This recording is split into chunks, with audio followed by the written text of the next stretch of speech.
Good evening, Liberation Hour. This is your host, Comrade Felicity, coming at you pre-recorded once again.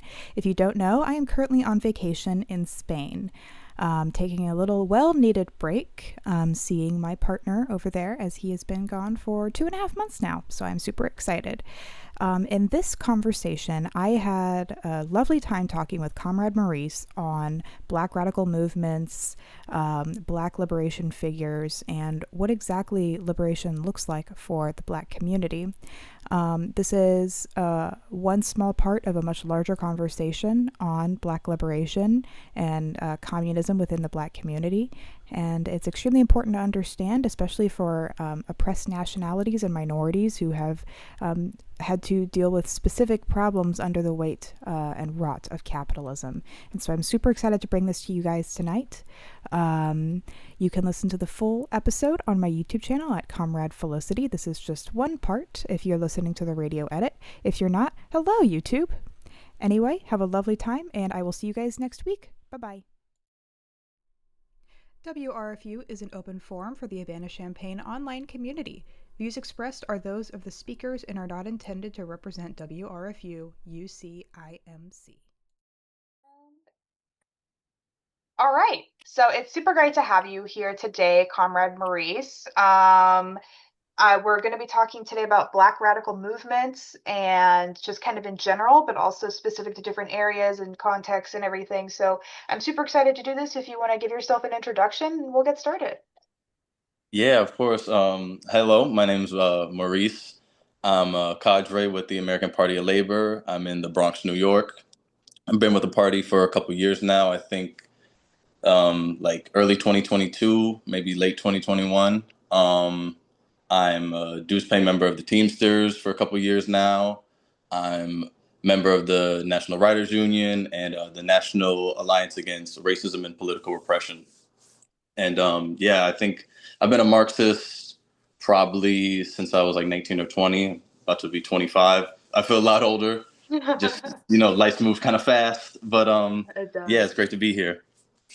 Yeah, no, that's awesome. It's super great to have someone on who's so knowledgeable, especially around labor movements as well, because this is intrinsically tied with the Black radical movement and the way that Black labor has been used throughout the centuries in different contexts, but especially when we're talking about like the slave trade and everything and how Black people have been treated, it's really important to understand like why Marxism, there's the specific relationship between Marxism and Black movements. So I'm super excited to really get this started. I think my first, like a big overarching question to kind of get this started would be, how would you like, let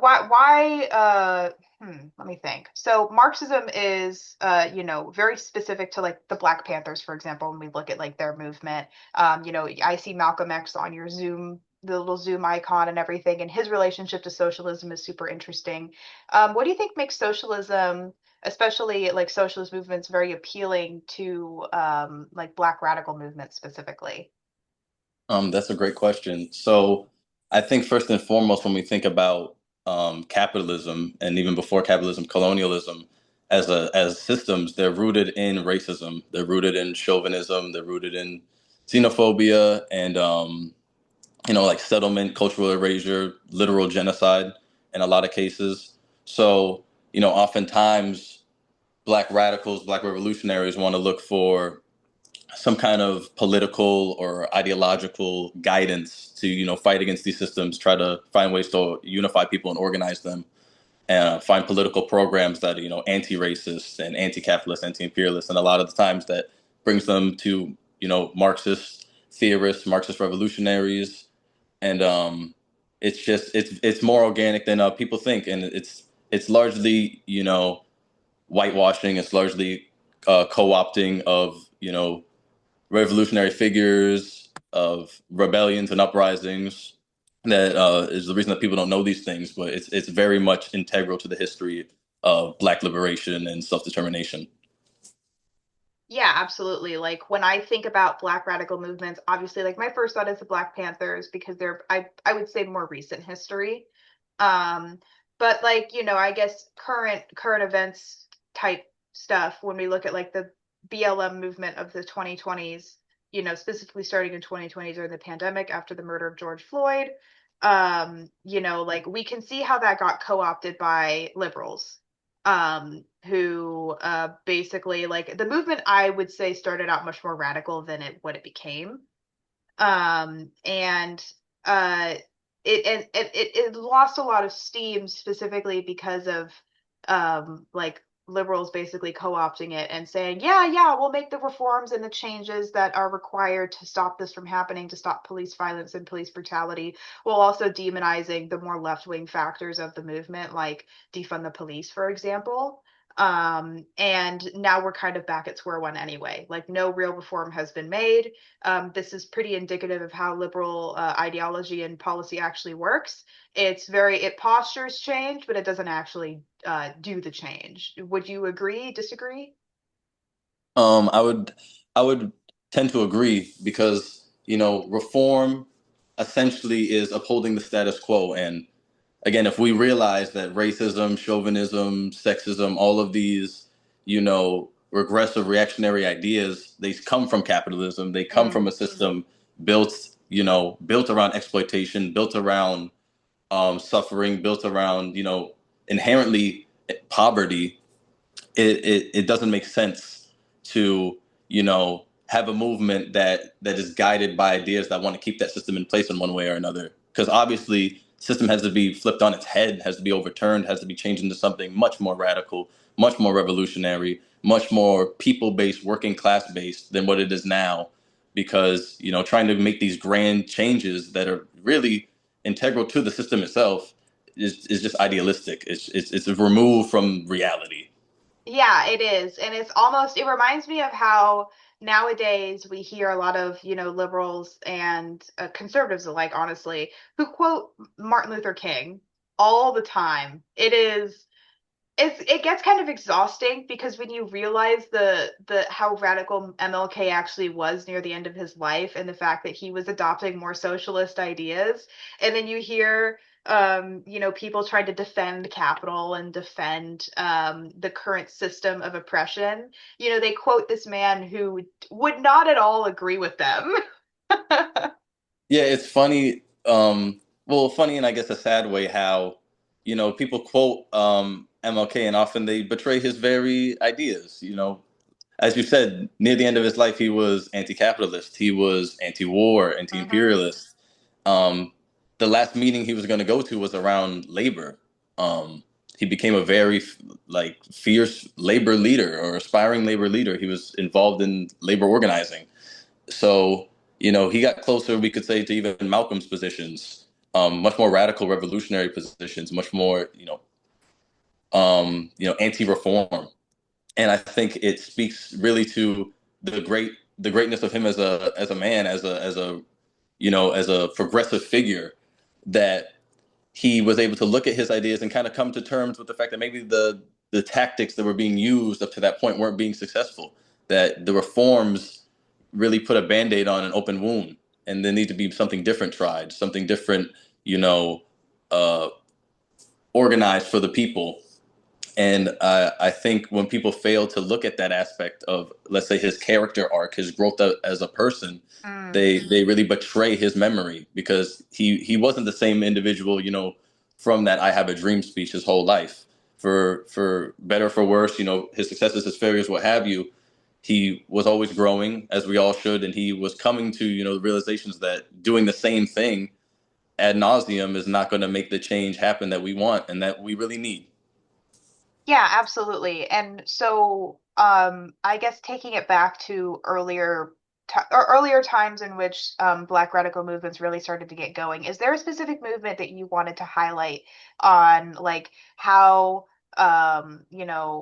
like Marxism-Leninism and like leftist progressive ideas kind of started to intersect with Black liberation, and specifically, like, we have all kinds of, we have different revolutions that we can look at and everything, but what's like a historical event, or many historical events that really talk, like, I don't know, give like tangible events that have happened intersecting these two things.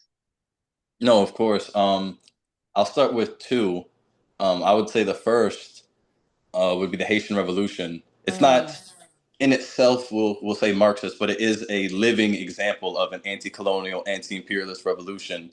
Um, it was the class struggle in action. It was the first free Black republic in world history, the first independent Caribbean and Latin American state.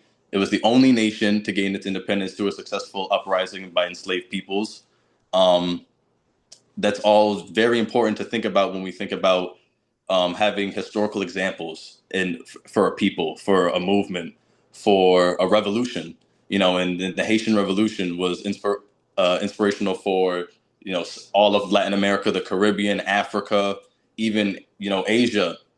It's seeing this nation, this very small nation, go against the French and go against their colonizers. It was a radical and trans and it really transformed what people thought was possible, outside of abstract theory. And it wasn't the singular event that in that period of time. There was Nat Turner's rebellion, there was the Bayano War in Panama, the Maroon Wars in Jamaica, and then Cuba had a series of revolts from 1795 to 1838. So, the Haitian Revolution and the surrounding area, all there's slave uprisings, all of the rebellions, the attempts at revolution, they're a very important precursor to, the anti-colonial revolutions, the Cuban Revolution from the M26 movement, and, the October Revolution in a way, which in itself is inspirational and very important for the history of Black radicals, particularly in the United States and the Americas.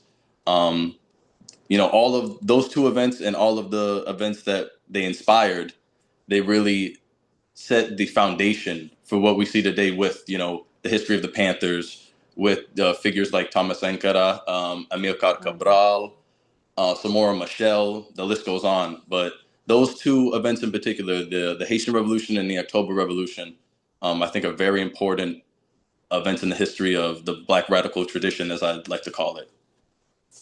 Yeah, I think that those, like, I learned about the Haitian Revolution when I started college and I took like anthropology and everything, and I had a relatively progressive professor who taught us about the Haitian Revolution, which is not something that you're widely taught in American public school. I go back to the American public school a lot in my discussion around like what we're taught versus what reality is. But I think it's important because, like if you Google, it was just something I did. I Googled, like modern revolutions and everything. And the first thing that comes up is always the 1776, like the Revolution of America, which I think is a little bit telling and it's a bit disingenuous. It's very disingenuous actually, because there are other revolutions which have happened.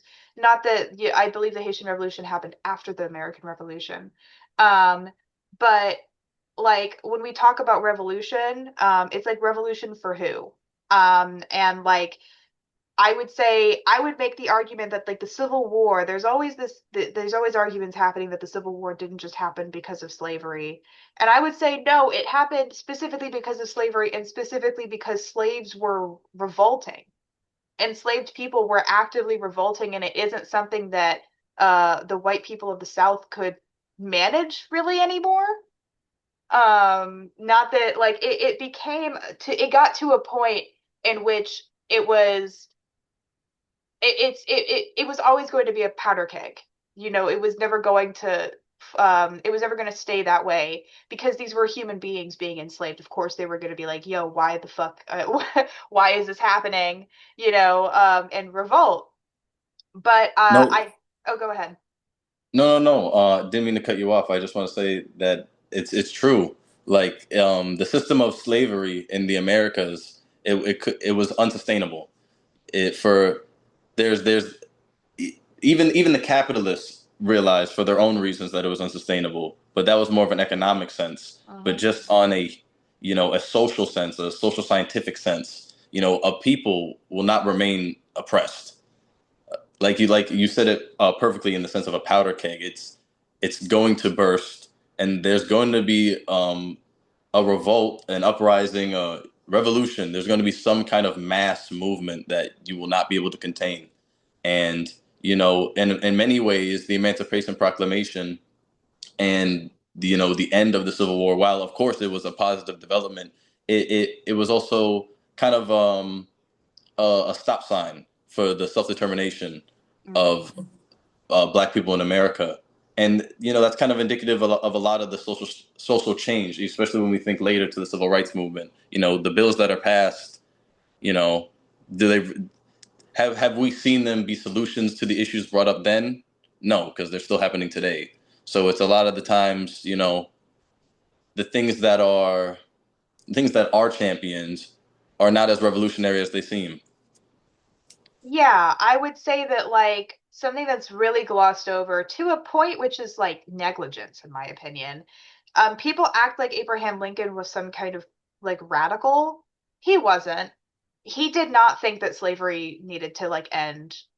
Like he did, but like he didn't think that like him and a lot of the quote unquote abolitionists of the time, not including John Brown, my king, but like a lot of them believed still that like black people couldn't like like they like there was we could just policy our way out of this, and black people weren't going to revolt. There was a whole lot of racism surrounding that, of course, and like Abraham Lincoln was kind of his hand was kind of forced to actually like end slavery, and he didn't even do that because slavery is still legal in prison.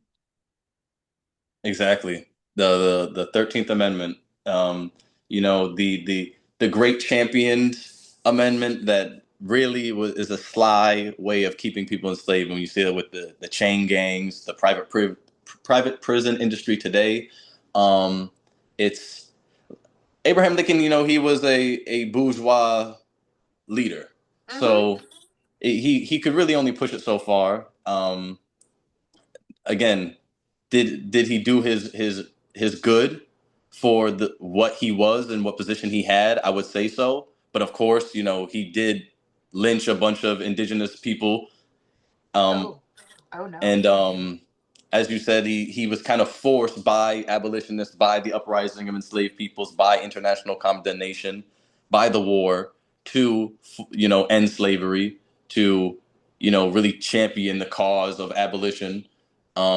So it's again it's a symptom of a system that or representatives of a system that their main goal is to uphold it, Yeah. and truly giving Black people self-determination, emancipation, liberation is not sustainable in a system built off of exploitation, built off oppression, built off of hierarchies, built based on class, and race is just a it's like a substrata of class. It's a caste in Mhm. class that keeps certain people oppressed more than others and keeps us divided as a class.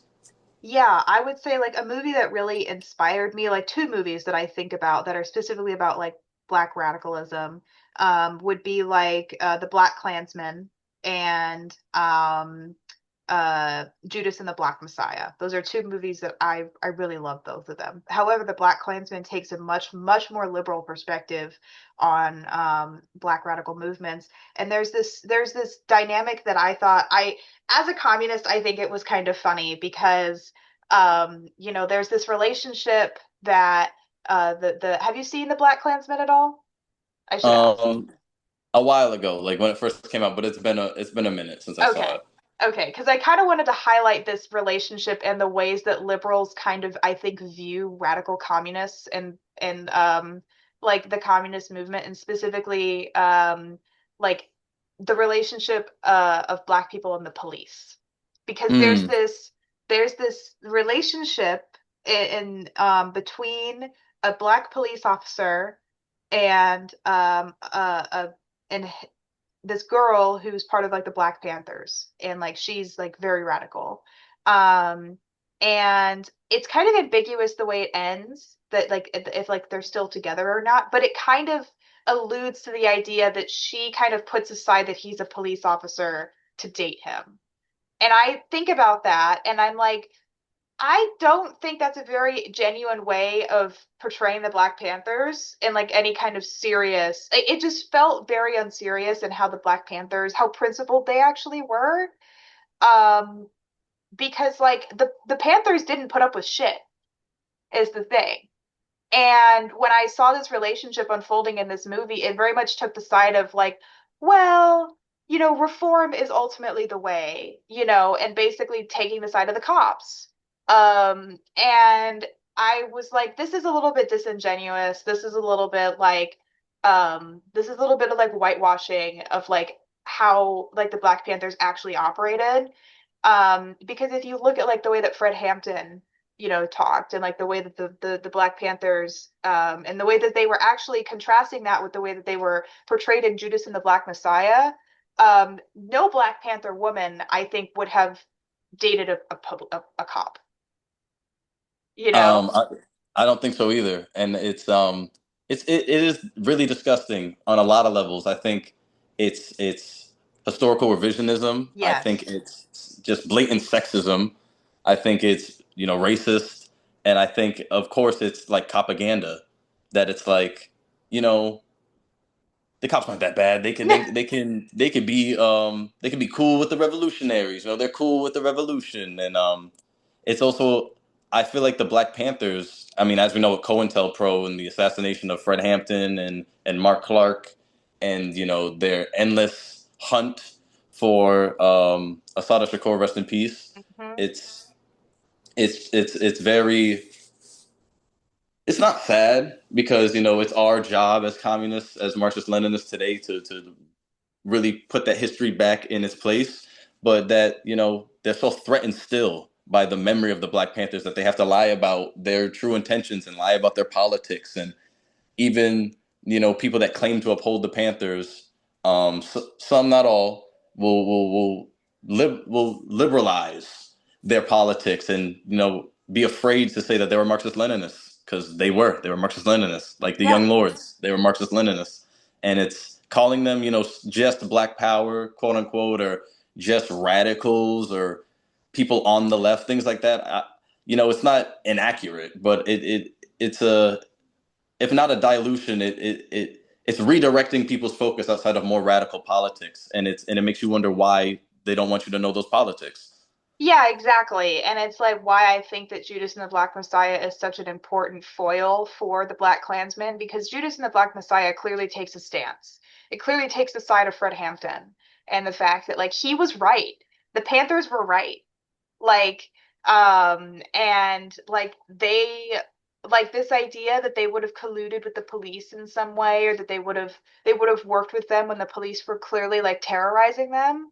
I just think that like when we see portrayals of past Black radical movements and we see the whitewashing, which is why I brought up like Martin Luther King. Like there's this huge effort to whitewash them so completely away from and just completely remove them from what they actually believed to maintain um, to maintain capitalism's grip on the narrative of how civil rights and how rights for Black people actually came about. Um, and the fact that like there was an FBI memo that came out during when the that was written while the Black Panthers were operating that said that the free breakfast for children program was the single most like was like directly threatening the United States and it's like not like its sovereignty but like the United States as like an entity and like capital, which I'm like, if providing children with free breakfast is the thing that is like the most pressing thing for you, um, I think that you have a problem. Like, No, yeah, that speaks very very much to the goals and the interests of the government. If they're saying, wow, these people giving children free breakfast are really a problem for what we have going on. what the fuck? Um, What is and this? it's And if I'm not mistaken, the free breakfast program by the Black Panthers predates the U.S. government's free breakfast program for children in public schooling It does. because it's it was a means to slow down the Black Panthers. It was a means to, put the brakes on their momentum because it was a threat. And the Panthers were innovative in a lot of other ways as well with their survival programs. Their medical clinics, their testing for sickle cell was Hmm. revolutionary in its own right. They had drug rehabilitation. Of course, we know about their night schools and such. And like the Panthers, they were definitely the most successful, I would say, revolutionary Marxist-Leninist movement, Marxist-Leninist party in the history of this country. And they will continue to be a threat to capital and continue to be a threat to the imperialists and the white supremacists and the chauvinists because they were effective and they were good people. Like no matter how much they want to call them criminals and terrorists, they were good people that loved the people. Like Fred Hampton, like he said, he died for the people. It's not something he wanted. He was assassinated, but these are real freedom fighters. To their dying day, they really wanted a more just world, and the capitalists will use any tricks, any lies they can to try to distort that and try to demonize it. And it's really disgusting, and it just makes it more clear that being a communist isn't bad. It's not a bad No. thing. You're on the right side of history. You're doing the right thing. You're upholding the right history, the right legacies. Absolutely. Yeah. I think about like because I've had an obsession with Fred Hampton for a little bit now. I love hearing him talk. And like when I hear him talk, he reminds me so much of Lenin and like Lenin's um, like the way that like Lenin led the Bolsheviks. Like when I think about like Fred Hampton, like he truly was like, it was assassinating him. I think it makes me it's truly so saddening like that he left this earth only at the age of 21.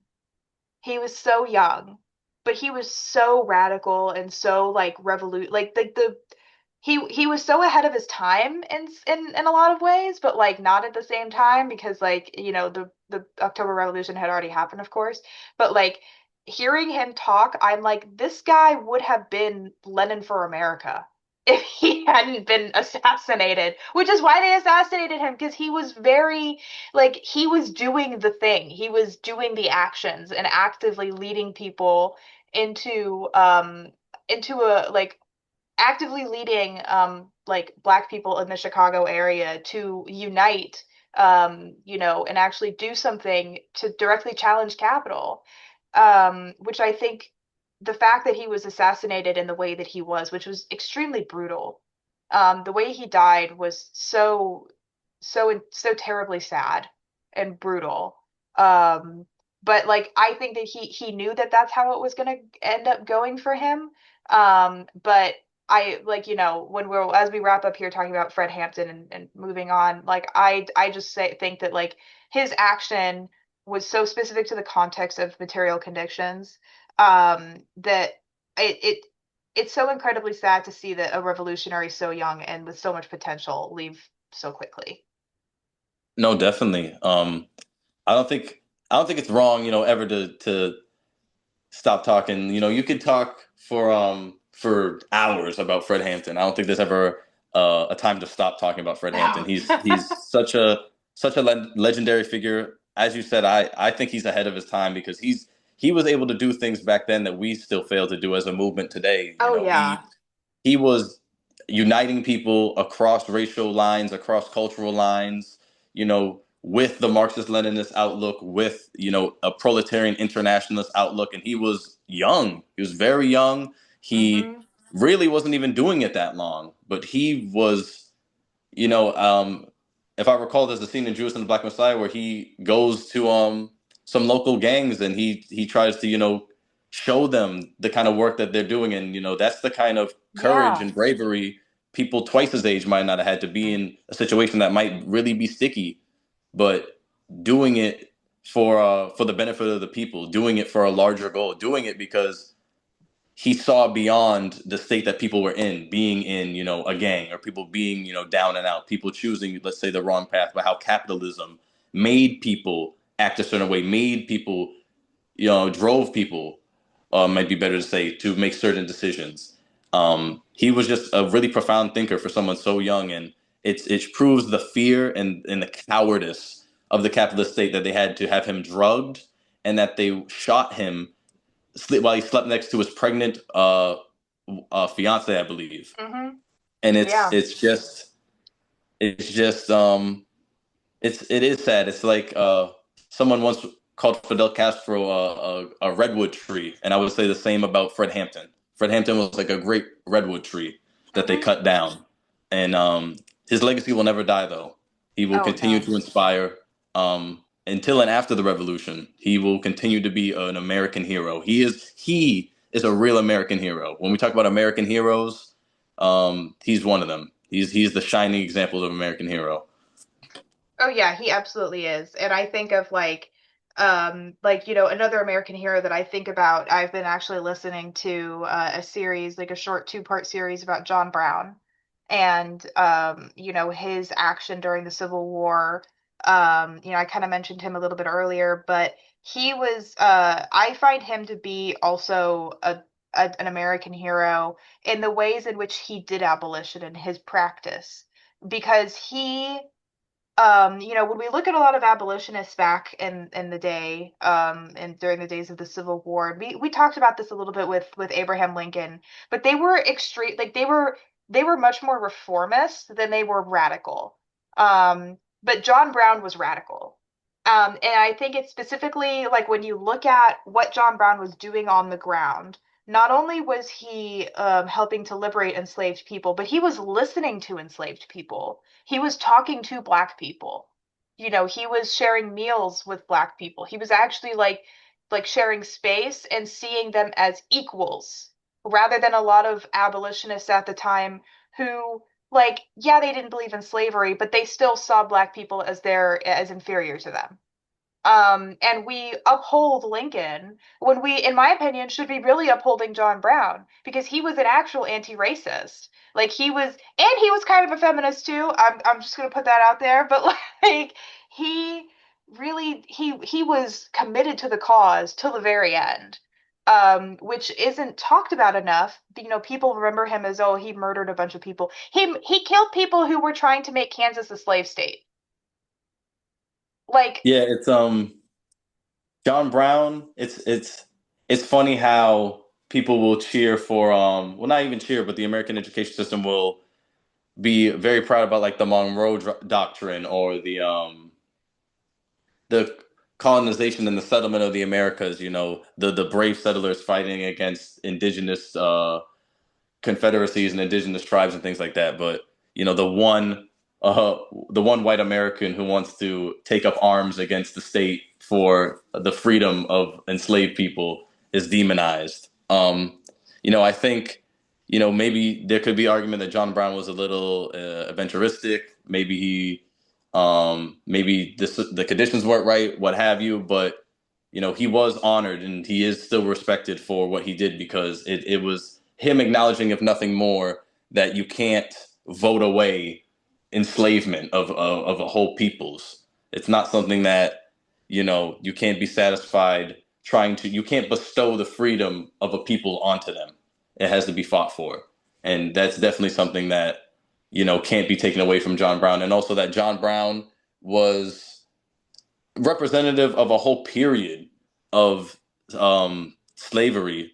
The what was it, 1850s, where things were becoming basically untenable for plantation owners and the slave economy. There was, for the last, at that point, 20, 30, 40 years, there was uprisings across the Caribbean. There was uprisings and revolts, uh, the Underground Railroad, what have you. There was maroon communities of mhm. formerly enslaved that had guerrilla warfare. Whole wars happened. So it's John Brown is like just one piece in that puzzle of radical, militant, armed struggle against enslavement, against the plantation system. Uh, and those kind of figures willing to go that extra mile definitely deserve to be studied and known and not cast aside. And I know that John Brown often is called crazy. He was of sound mind and body, and he had support in the black community at the time. And his people he fought with were black. He wasn't Yeah. fighting with just a bunch of other white people. It wasn't a white savior complex, I don't believe. And No. that is the kind of complex that Lincoln had, for better or for worse. It's not to deter from the work that he was able to do in his own capacity, but it's coming from a completely different position of power. It's coming from a completely different relation, as you said, with the people that you're trying to organize, that you're trying to fight for. It's a completely really different class perspective. It shows somebody who is of the system as someone who's really outside the system and can sympathize with people that are struggling, people that are oppressed, and see the bigger picture of things. Yeah, and I would say like John Brown would probably be more in like the socialist utopia like camp because his son ended up becoming a socialist. But John Brown was also very religious. He was a Calvinist. He was super religious, but he believed in like these very radical ideas for his time that made him and he was also Suko. Sorry, my cat. Sorry. No, you're good. He was also like he critiqued capitalism directly. Seeing the problems with early capitalism at the time, which not a lot of people would know, of course, because we're not really taught about John Brown. We don't really know a lot about him. Like as you said, there's this narrative that he was crazy. No, actually, he, as you said, was a perfectly sound mind. He was just an anti-racist, and he did not fuck with that. Like, and it's important to understand the context of what he was living through at the time. Because like, do I condone like murder? No. But I think that he was right. Like the fact is he wasn't just killing random women and children and like just random people. Him and his sons were specifically going after people who were trying to make Kansas a slave state, who were trying to push slavery, and he realized that the only way that slavery was going to come to an end was through armed struggle. He realized that before a lot of other people did, which is why he took up arms. And he was right to. Like he was just ahead of the game. He was just as many leftists are. We are right, but too early. You know. Yeah, it reminds me of a Lenin quote where he speaks about just wars and unjust wars, like wars of liberation. That it's never the people being oppressed that want to take up arms. It's never people don't sit around and ponder ways to inflict harm on the people oppressing them. It's there comes a point where it's been proven that no other means works. Your oppressor's not going to concede power just by listening to your pleads and your grievances, and using reform, using gradualist tactics. It just doesn't work. And eventually it's a position forced on a people. It's not a outside of very, I guess, unique circumstances, a position people take outside of being driven there, being shown that nothing else works. And the more severe an oppressive system is, slavery, people were getting their arms chopped off and getting castrated and being lashed 250 times for running away once or not hitting enough a quota during their work. People were being raped. People were being just completely brutalized and dehumanized. Mm-hmm. So if fighting against that system with arms makes you crazy, you got to think how quote unquote sane the people are that defend it, because that system is just completely, it's unexcusable, it's undefendable. Once you know the real history of what people were being forced to go through just for the color of their skin, really for the origin of their people being African descendant peoples being taken from their homeland, usually in the midst of civil conflict, civil strife, wars, being prisoners of war, and then brought here to a land that no one speaks your language. You're separated from your people, often from your children, and turned into literal cattle. Yep. That kind of system. It's how could someone not want to take up arms against it? Seeing the kind of things that were normalized, the type of things that were seen as just another day in America, as grim as that is. Another day in America is a child being owned, a woman being raped and treated as property. That is the insane thing. That makes a person insane. Defending that, John Brown is he was probably the person in least need of counseling, the least Yeah. need of kind of help, in the area. He had things figured out more or less. Definitely. We're definitely, definitely not anti John Brown around here. We saw the vision. No, no, We see the vision. we see the vision, and I think of like going back to like another movie reference because I have to say, and I say this a lot on the show, but I think it's especially important to say it here. As a white person, sometimes we just need to shut the fuck up and listen. Like it's not about us. And like I recently like I watched a couple months ago I watched the movie 12 Years a Slave. um Mm, I did not realize how, and I don't mean this in like a bad way, how graphic it was going to be in its depiction of slavery. But when I was watching it, I was physically horrified at what enslaved people were put through in like lynchings and like the horrific conditions. And like honestly, it's I think it's extremely important for those of us who are not black, frankly, to like look like actually educate ourselves actively, continuously, because it's easy to forget as someone who doesn't actually have to deal with the everyday problems of racism, and it's why like when I watched that film, it like I was like, oh, reminded, like, yes, this was only like 150 years ago, like that this was allowed to happen for so long, and ain't no one said anything about it. Like everyone was just kind of like obviously the enslaved people weren't cool about it, but everyone's just acting like this is normal.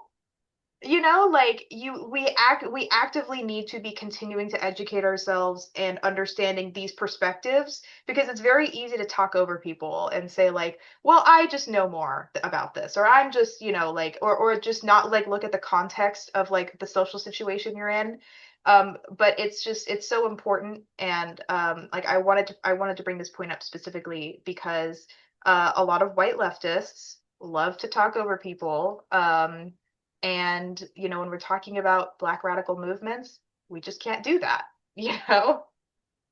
no, definitely. And I think it's also just a problem of American exceptionalism. I think being being in America, and oftentimes it unfortunately comes from some of our white comrades, but not exclusive to them at all. It's when you're in America, you have a super self-centric almost worldview sometimes, and you feel like your opinion matters more than others, and it's never really the case. We're all united in Mm-hmm. our fight against capitalism, against imperialism, fascism, racism, sexism, transphobia, all these oppressive systems and reactionary ideas. We're united in that, and we can't find unity if we don't listen to each other and enrich ourselves in the struggles of our comrades. Mm-hmm. So it's Absolutely. we should never come into any situation, especially if you're the only white person in a room, or you're the only Latino in the room, or you're only black person in the room, you're the only straight person in the room, you're the only cis person in the room,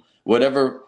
Whenever you're in a situation where you may be the odd one out, so to speak, and when it comes to lived experience, that's your time to enrich yourself and ask questions, not to act as if you're knowledgeable, because you don't know what other people are going through because you haven't lived in their skin. And reading out of a book is not something that you could get from someone who maybe has stories. They have anecdotes from Right. their great grandparents about living under slavery, or they have I mean, there's people that have souvenirs of enslaved people's teeth, like people that are pro Confederacy, like Ah, they pass those down to their children. what the So fuck? yeah, it's sick. It's sick, and that's the thing. Those people are the ones that should be called crazy, not John Brown. You Yeah, keeping people's teeth as a little family heirloom. it's weird as I've fuck. got to look at you twice. Yeah, that's weird as But fuck. That's yeah, it just again speaks to the dehumanization. But it's we always, especially real comrades, we first and foremost we should be each other's close confidants. We should be When you're around a comrade, it should be the time where you're most comfortable and open to share. We should not be mm-hmm. shutting each other down. This is not the time for that either. We're living under fascism. This is not the time to act like you're the smartest person in the room. We all know a little bit of something, And the only way that we're going to win is if we put all those little bits together in the same pot.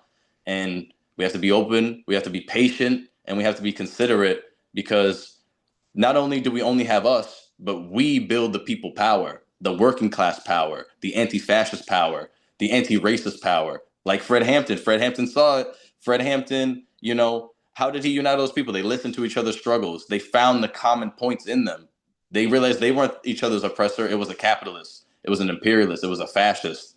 That's who was oppressing them. And that's what we all have to realize, that our history of struggle is connected around the world, across oppressed nations, across ethnic minorities and racial minorities, but also across, just a series of movement struggles. Everything is connected to capital, to colonialism, to imperialism. And realizing that and embracing that and using that to fuel ourselves in our oncoming struggles is extremely important. Yeah, exactly. I think that you really hit the nail on the head with that one. And I found in the outline that you put a quote from Fred Hampton on socialism and class struggle. Would it be okay if I read it out for people? Of course, of course. Unless you want, if you want to read it, I totally get it. But like I think this is a really good quote, and yeah, I'll just go ahead and read it because I already got it up and everything. But it's Yeah, go basically, ahead. it says we've got to face some facts that the masses are poor, that the masses belong to what you call the lower class. And when I talk about the masses, I'm talking about the white masses. I'm talking about the black masses and the brown masses and the yellow masses. Not super PC language there, but it's okay. He's talking about Asian people. So it's cool. But we've got to face the fact that some people say you fight fire best with fire, but we say you put fire out best with water. We say you don't fight racism with racism. We're going to fight racism with solidarity. We say you don't fight capitalism with no black capitalism. You fight capitalism with socialism. We ain't going to fight no reactionary pigs who run up and down the street being reactionary. We're going to organize and dedicate ourselves to revolutionary political power and teach ourselves the specific needs of resisting the power structure, arm ourselves, and we're going to fight reactionary pigs with international proletarian revolution. That's what it has to be. The people have to have the power. It belongs to the people. What a comrade. That He was so fucking Woo! fire. That was so fire. And that was 1969. Like, okay, the language will forgive Kidding. comrade. It was Yes, 1969, it was but 1969. it still rings so true. We gotta tap back into Hampton. We gotta tap back into Newton, the Shakurs, the all the Black Panthers. Important history. Definitely, that was a great quote, comrade. Yeah, I mean, you wrote it down, so I can't take a credit for it. But like, You it's read it beautifully. thank you. I just think because I'm such a big Fred Hampton fan, honestly. I put a clip of him at the end of my last film that I'd made, because I think it was about, the environmental crisis and climate change. But I put that clip in of him basically talking about, we as the people need to come together and do revolution, because some of the people who are being the most affected by like the climate crisis, for example, are colonized people and are people of the global south. And the global south, I will put on my little academic hat here for a second, does not simply exist within the borders of countries which have suffered under colonialism. While it may seem as though, and largely it is, the global south exists here in the America as well.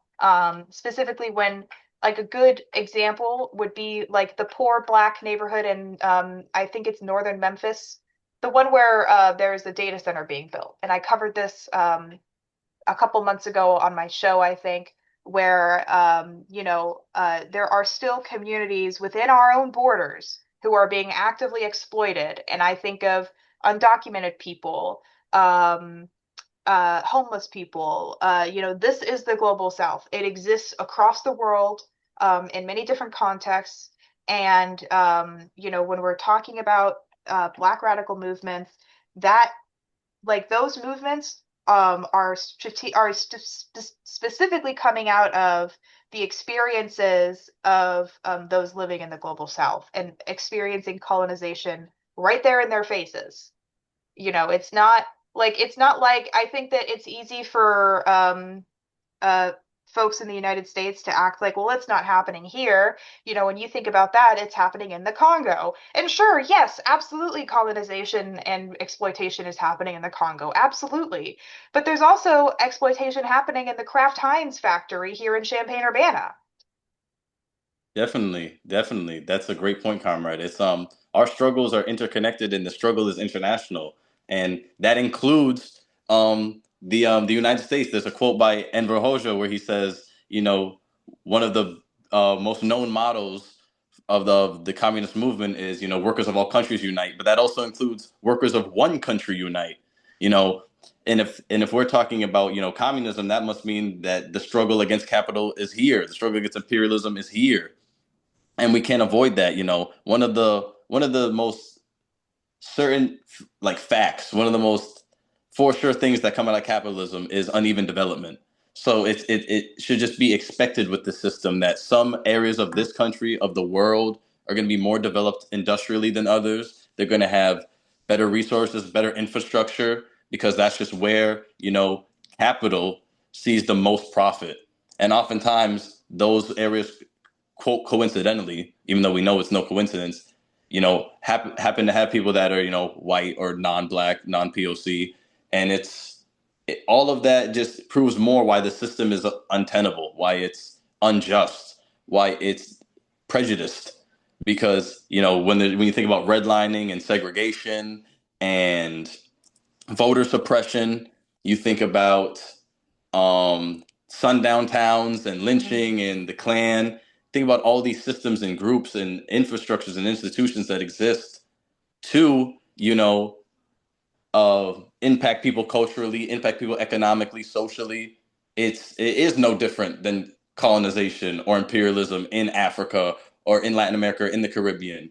But because it's happening in our own country, and you're able to go have a coffee and you're able to go to school, people think that it can't be as bad as, what's happening in, like you said, the Congo, what's happening in Ecuador, what's happening in, Myanmar, what have you. Mm-hmm. But just because life goes on, so to speak, doesn't mean that somewhere in this country there isn't someone struggling in a very fierce struggle. Doesn't mean, I mean, does Flint, Michigan, even have water? How No. long is that? How long has that struggle been going on? The How answer is long? yeah. Yeah, so it's like, I know in New York we've been struggling for real, not just affordable housing, but good housing. I'm not sure if people know, but in the Bronx, there's a housing called the Mitchell houses. They had a partial collapse because their grievances, their What? work orders have been just ignored, Oh my just completely gosh. ignored. Yeah, so it's people want to talk about, New York City is the most, yeah, expensive, the most, like, profitable, one of the most famous cities in the world, and one of the most densely populated. And we're dealing with building collapses. We're dealing with flooded subways. We're dealing with just trash in our streets, and just complete pollution in the air. People have asthma. The rate of Mm-hmm. asthma in the Bronx and in Oh Brooklyn yeah. and other boroughs is just atrocious. Yeah, I So mean, it's true. I kind of studied this in Chicago when I was looking at like the places in Chicago that needed like the most support and mutual aid due to um external factors such as the climate crisis. And you can see that like the largest like the poorest areas of Chicago happen to be on the south side, and this also happens to be with the largest where the largest concentration of Black and brown people live. This is no coincidence. This is by design.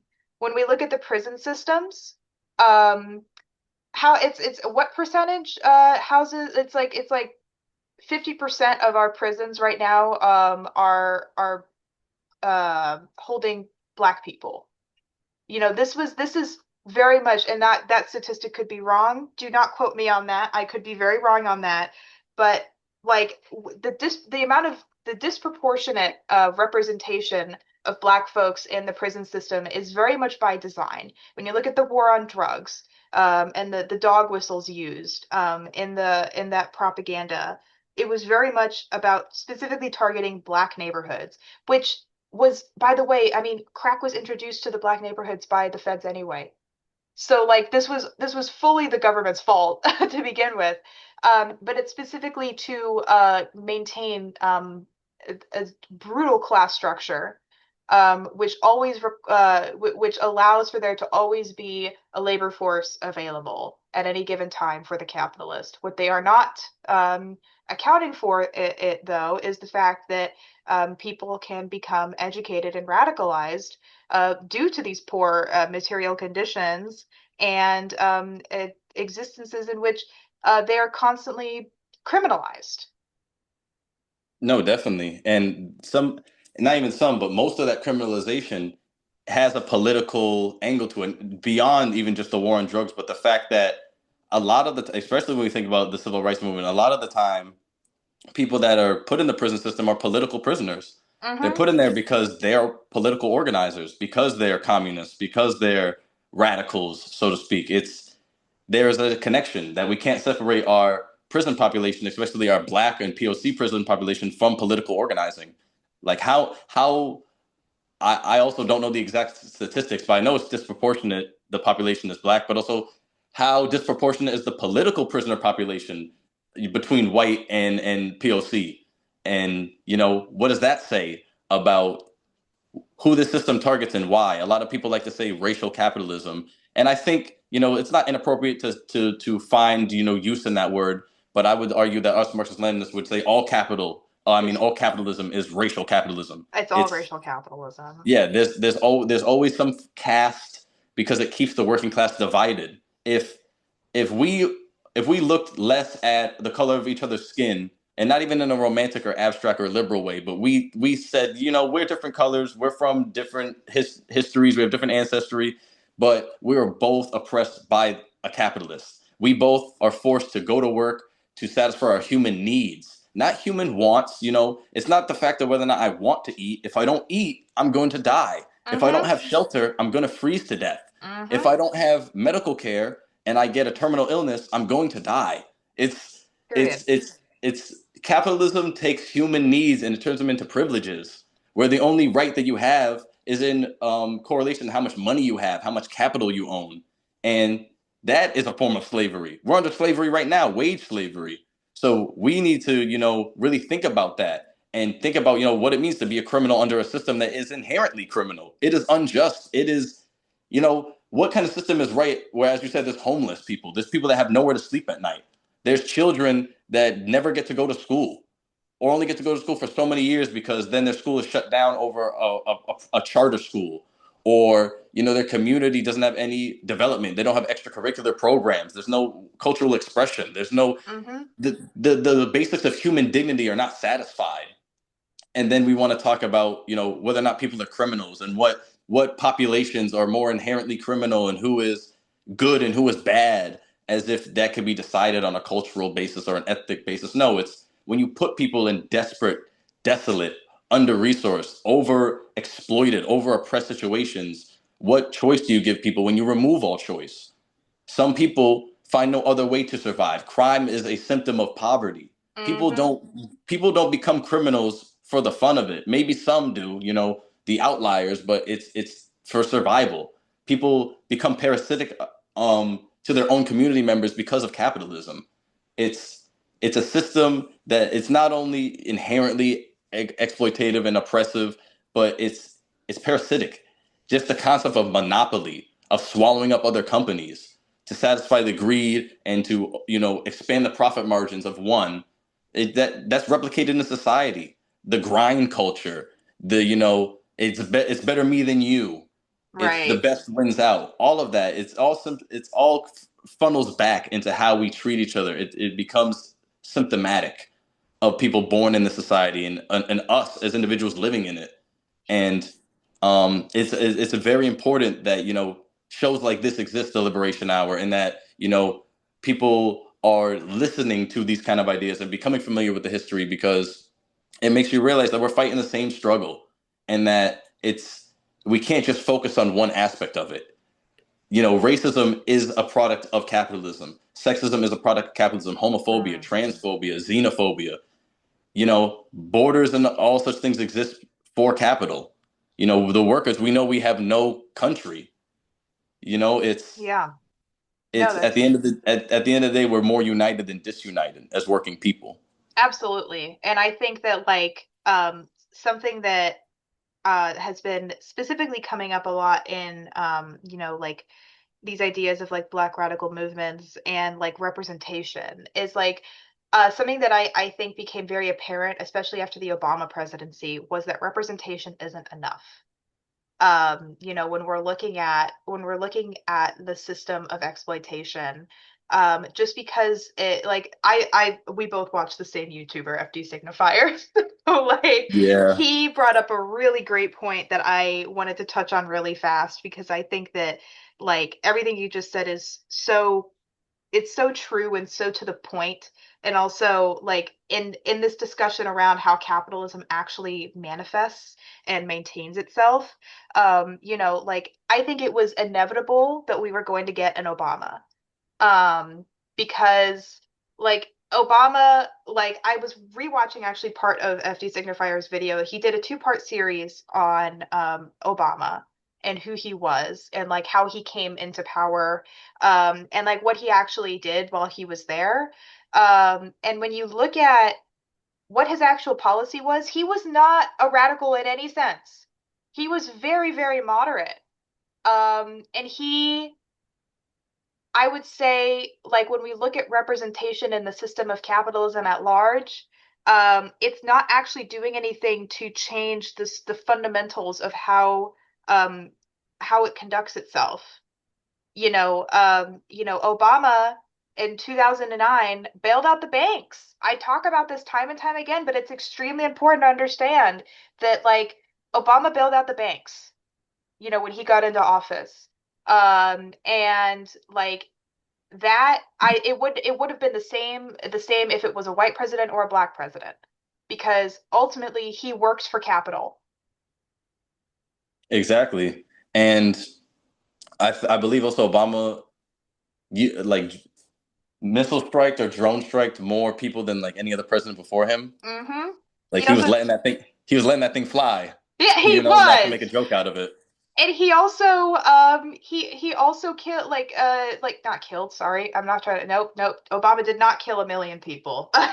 Obama deported over 1 million people in his presidency, which is crazy when you think about it. But like, he's not a radical in any sense. And I hear people all the time now being like, I wish we could just go back to the Obama years. What for what? Why? Because it made you feel more, and I'm talking about, like, I hear white liberals talk about this as well, or it's like, why can't we just go back to, when it was Obama? And it's like, because it made you more comfortable that there was just it was just a liberal in office rather than a fascist. Like, he was still doing the same bullshit. It was the same principles, just carried out in a nicer way that made you feel more comfortable with it. He's not doing some kind of radical change.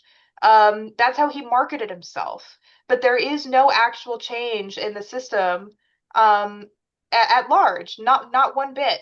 And it's important because, Obama is hailed as by liberals as like the guy. Ezra Klein is always on his Obama bullshit. Um, and it's like, okay, but when you actually look at the things that he did, which he did do some progressive things, don't get me wrong, like it wasn't all bad.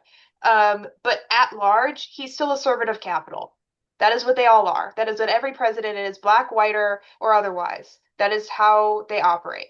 And it's extremely important to understand this when we're talking about black radical movements, because Obama was not some kind of radical. He was a cop. Let's be real. Like, he wasn't actually a cop, but in political terms, yes. Like, if we're talking about like what the way he actually conducted, like Kamala was a cop. Let's not act like they didn't still serve these same institutions. Yeah, I mean, you hit the nail on the head. I really don't have anything to add to that because it's you put it this so simply that as long as that person's still serving capital, it doesn't matter where they come from, who they're speaking for, supposedly, who they represent. They're not radical. They're not part of this black radical tradition that we're talking about. It's representation within a oppressive system. What does that mean? It's like under feudalism. If there was a black Pushkin from Russia, he had black ancestry. Does he get upheld just for being black? Does that does that equate progress? Just, putting another seat at the table of oppression for someone who's part of the oppressed? It's not lifting up the oppressed. It's No, it's what's not. the what's the saying? You don't change the system changes you. An individual, you can't turn the system over. You'll never have the power. You'll always be just an individual. And that's that great man of history thing. I mean, I guess I had a little bit more to say than I originally thought, but um the great man of history idea is really what's the problem here. The idea that one person changes history. Like even when we speak about MLK or Fred Hampton, they are leaders, but they didn't declare themselves leaders. They didn't come into the scene and say, I'm leading this thing. The people that they worked around, the movement chose them in many ways. They were uplifted Absolutely. because of their dedication. And that just proves that, leaders are risen up as they complete their work amongst the masses. You know, Yes. it's none of us, no, not just me, not just you, not just any singular comrade's gonna. Even Lenin did not do that work himself. He was an exemplary fighter. He was a phenomenal theorist, and just a great Marxist. But he wasn't the revolution. The revolution was the party and the working class of Russia and the Soviet republics that were, he helped organize. But every movement, every revolution, whether, we're speaking about the Haitian Revolution, we could even use Cuba as an example, the Chinese Revolution, whatever revolution we're speaking about, it was their mass movements. Revolutions come from mass movements. Everything else is just, switching out who has the chains, who holds them, who keeps people under the boot, but it doesn't change the position of the people. Yeah, I think you made a really great point there when we're talking about the individual versus the masses, where it's like we're not going to find salvation in an individual. We're not going to find liberation in simply an individual doing actions in the larger system. We will find liberation in each other in a mass movement guided by the principles of of working class scientific socialism. Like Marxism-Leninism. Like this is it is about the people. It is not about the individual. When as you just said, Fred Hampton and MLK, they didn't just declare themselves leader. They rose to that position because people trusted them to do it. It's the same principle with Stalin. He didn't just go in one day and was like, "Now I'm going to be the leader and everyone has to listen to me." He tried to resign like 6 times. But he was like people respected the hell out of him because they saw him as an extremely capable person who couldn't it's not like necessarily like leading, but more of being a figure which people could look at and say like, okay, this is in times of stress or need, this is the person we can look at to continuously lead us in the right direction. And like it's always about the people, about the masses. It's not about the individual who happens to be the face of this revolution. Lenin was the face of the October Revolution, but it was really the proletariat and like the larger masses that made that happen. It wasn't Lenin alone. No, definitely. And it's great that you bring up Stalin because even the Panthers realized how Stalin came to that position. David Hilliard, he has a quote that I'm going to paraphrase where he's basically like, what the Black Panthers respect in Stalin is that he understood the masses and that he could speak to the masses. And, if we look to the history of Black communists in America, Harry Haywood, one of my personal heroes, he studied in the Soviet Union. There's even a story supposedly of his brother, Otto Hall, dancing with Stalin, at a Okay. party because it wasn't uncommon, after a few drinks for comrades, come dance with me. Um, yeah, I like to think about that sometimes. But he studied at the Communist University of the Toilers of the East and the Lenin School, and he wasn't alone there. And comrades that studied in the Soviet Union, they considered themselves so-called Stalinists. So in the 1920s, 30s, 40s, 50s, some of the pioneers of the black radical tradition, black radical movements came out of the Soviet Union, came, out of, the quote Stalinist leadership. And, it's funny now to see how the capitalists have blackened Stalin's name, but if we look at his history, as you said, he's an exemplary figure in, how to be a new style of leader, how to be a real mass leader. He was, he risked his life, with imprisonment, with exile. There's a story where at one of his points in prison where he had to go through the gauntlet of some of the Tsar's soldiers, where they beat him with rifle butts to try to break his spirit. Um, he had to stay in Siberia, where many people died. Many Russian revolutionaries died in Siberia. Um, anyways, what I'm saying with Stalin is that, he struggled and he met people that he ended up knowing for the rest of his life. Leaders in the military that he met on the fronts of in the Civil War. He knew until he died. It's, he was someone that was completely ingratiated with the people, and we're speaking to the flaws of the great man of history. That's also just a problem with what we're trying to accomplish. People sometimes think, well, if I make enough speeches, I'll be with the people and the people will get what I'm saying. No, when we're building mass movements, like similar to what happened in the Soviet Union, it's politically educating people to be leaders themselves. Lenin, to paraphrase him, he said, we want a system where every housemaid could become a member of the government. Where anybody has the political knowledge, the political education, the organizing skills, the confidence in themselves, the dignity, the courage, the community to be involved in the governing of their own lives and the futures of them for themselves and their children. And all these figures, when we think about, like, we were speaking to the Panthers, we just spoke about Stalin, the Soviets, other socialist countries. When we see what they did, it was not just telling the people what they needed to be liberated, but giving the people the practical tools, the organizational tools, and the lived experience, the struggles, to show them what it meant to take political power into their own hands. In America, we see the power in a vote. A lot of people see, if I vote as an individual, I'm doing my part, because a lot of people, if you don't vote, they say, well, you're the reason we didn't get it. But if we could just see individual political power outside of a vote, but just in a person, you're one part of a whole. You're one finger that makes up a fist of the Hmm. working class. And if we unite like a fist against capital, and we put ourselves, together, we enrich each other, and we really build each other up as individual leaders. So anybody is a leader, everybody is a leader. We'll build a movement so strong that no assassination, no deception, no intrigue, no coercion, nothing could stop us from victory, from winning, from really following the lessons of October, of the Chinese Revolution, of Cuba, of socialist Albania, and all the other communist countries and anti-imperialist revolutions. We really take their example to heart and see, representatives aren't the way to go, but building the people up to be their own representative is how we're going to win. Absolutely. I think that, I mean, that is such a good way to put it. And I think it is like it is like what we need to be upholding, especially when, we're talking about these radical movements and, how they came about and everything, because, no matter who they were, whether it was the Panthers or otherwise, they saw the value in the collective.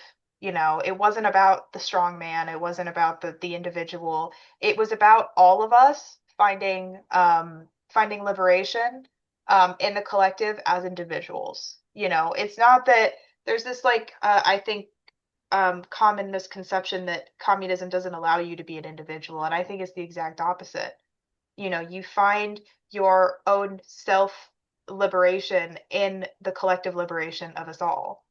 It's I think that this idea that the only way you can find your the only way that you can become liberated yourself is through um the oppression of your neighbor. And it's like, no, that's the exact opposite. Like we need to be looking at doing the movement itself is the liberation. And this is how we come to a better place in which individuals can flourish and thrive as individuals, part of a larger movement. This like hyper individualist idea of, the only like, I get mine and no one else, and it's all about me and everything. It's completely against what I would call human nature. You know, we have survived by relying on one another. So why wouldn't we continue doing that? You know? Definitely. I love that you said that, that we are, like, inherently social, that, capitalism is anti-human. it goes against human nature. People like to use, well, you want things as an example, or, why do people collect shoes? Why do people collect cars? And I like to say that's a symptom of capitalism, that if we didn't have a system that normalized that incentivized that made you feel like that's what made you human, more worthy, people wouldn't do it. I would argue that the most human I feel any part of my day is talking about the revolution with my comrades, organizing events, going to protests, speaking at protests, writing articles, even just reading revolutionary theory. That's the time that I feel the most human, because that's when I know that what I'm doing is contributing to the collective benefit of, if not the world's proletariat, my immediate community, who I know, who I struggle around, who I see every day on my way to work, whose kids, I watch grow up as I stay in this community. Hmm. It's like you often find, people will argue for this individualized lifestyle, but how often do those people come home and not know what to do with themselves, that they feel purposeless? But as you said, comrade, so beautifully put, when you're working with the collective and for the collective, that's when you find your most purpose. When you're realizing that what you're doing will mean something, because it's not for your own benefit, for your own little edifice, your own statue, your own glory. It's for collective glory, if we want to use that word. It's for something that will live beyond your contributions, beyond the contributions of the people in it right now. Something that will live beyond you, something that will grow and evolve and mean something much more than, just your success. But it could, be the spark that lights the fire that, makes the revolution. We don't know, what will come of tomorrow, but I do know that it will be something good and something inherently anti-fascist and so pro working class, if we just start building community where we are and start telling people that there is a way out of this, and that it's through us and our community organizations, our working class organizations, not through the Democrats, not through the Republicans, not through, these populists that trying to, normalize fascism. It's with each other, struggling with each other, and realizing that, there's no more human experience than trying to find a better tomorrow next to your neighbors, your loved ones, your friends, your comrades. Yeah, absolutely. I think that that's a really great way to end it here, and to, like, really just pushing home the point. And I wanted to read this quote that you actually put on the outline. It was W.E.B. Du Bois on Stalin, because I think that it's important to get that perspective. And it's a shorter quote, but I really like that you put it in here. And it says, as one of the despised minorities of man, he set Russia on the road to conquer race prejudice and make one nation out of its 140 groups without destroying their individuality. And I think that that is like exactly what we're talking about here when we're talking about, radical movements that aim to, ultimately bring together the collective. That is what Fred Hampton was trying to do and was successfully doing before he was, unjustly, brutally murdered by the police. That is what MLK was setting out to do. Is what Malcolm X was setting out to do. And as we move forward, it is so incredibly important to move forward, in their image of what did liberation actually look like, as radicals who specifically came from the experience of being Black in America. That is an extremely important experience that we cannot discount, and we have to continue to listen and learn. Yes, definitely, comrade. That's a beautiful way for us to cap this off. It's, the struggle continues, the struggles of slavery, of colonialism, of imperialism. There's still vestiges of them today, and we can't ignore it. We have to study it. We have to take it seriously. We have to find the connections and use all that information to really come together as one. Each one teach one. Be there for your neighbor. You know, be there for, that person that's sitting by themselves at your school, at work, that person that, seems like they're alone. Build community. Don't be afraid to start something. Don't be afraid to put yourself out there, and, start building these networks that aren't there and building up ones that are, because this is the time for us to really find community and find organization. Exactly. Not tomorrow, not the next day, now. Exactly, comrade. All right. Exactly. That was so lovely. Everyone, Comrade Maurice, where can they find you if you want to be found? You could go to Combat Revisionism NYC on Instagram. That is the page of the New York City division of the party. And, maybe you won't find me on there, but you'll see what I'm up to. Lovely, lovely. That's amazing. Well, I will go ahead and